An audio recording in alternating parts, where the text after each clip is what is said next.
Hello mga kakabsat! Dahil magba-Valentine's Day na, naisip kong bigyan si Jake ng early surprise.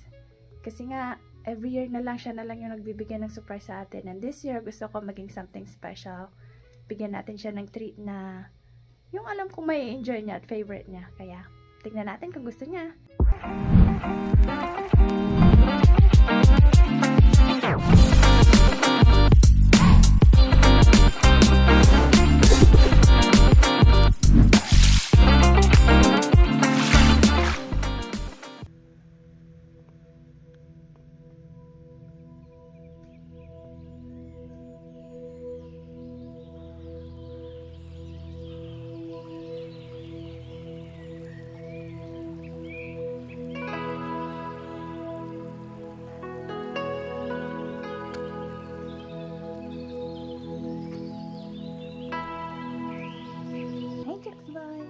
You ready to show Daddy our present? Yes. Excited ka na? Yes. Close your eyes muna ba? Hindi ko alam kung ano yan. Welcome to your personal spa! Ang galing. Ano masasabi mo, sir? Grabe ah.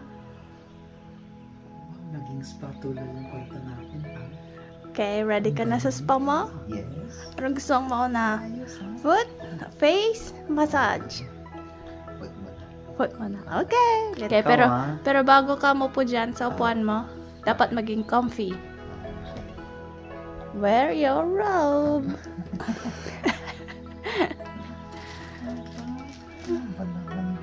Okay. Ayan na. Ready. Ang swerte ko naman. Ayan. Okay. Umpisahan na natin ang spa.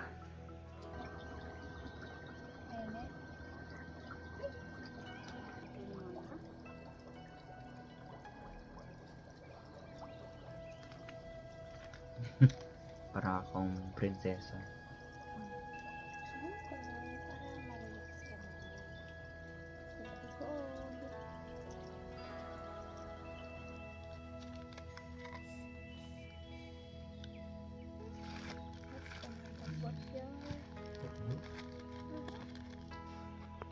Yan. Nagsisoak na po yung paa niya. Super relax. Like may nakatulog na dito. Okay. Nakakaantok eh. Yan lang. May problema si Jake sa pores niya. Ito ang gagamitin natin.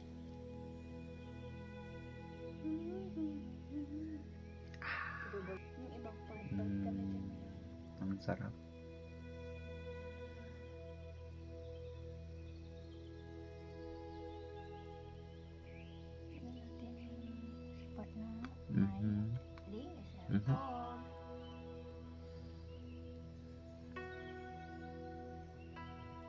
Ang lamig. Grabe. Oh my gosh. Parang yelo.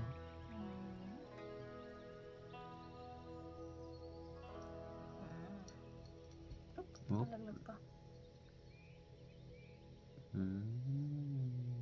Sarap.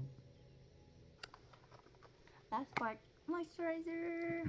Siyempre, kailangan.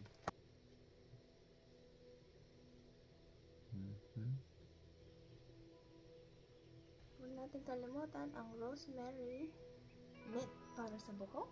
Nakakatulong daw to ng hair growth. Para hindi ako magiging kalbo. Kahit makalbo ka pa, be. Still love you.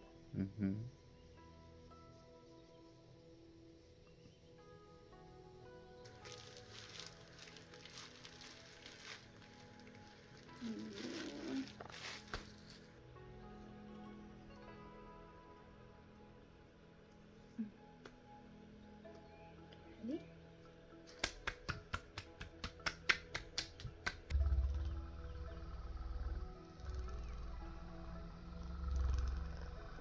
Ayan. Ano ba? Nag-enjoy ka? Grabe, ang sarap.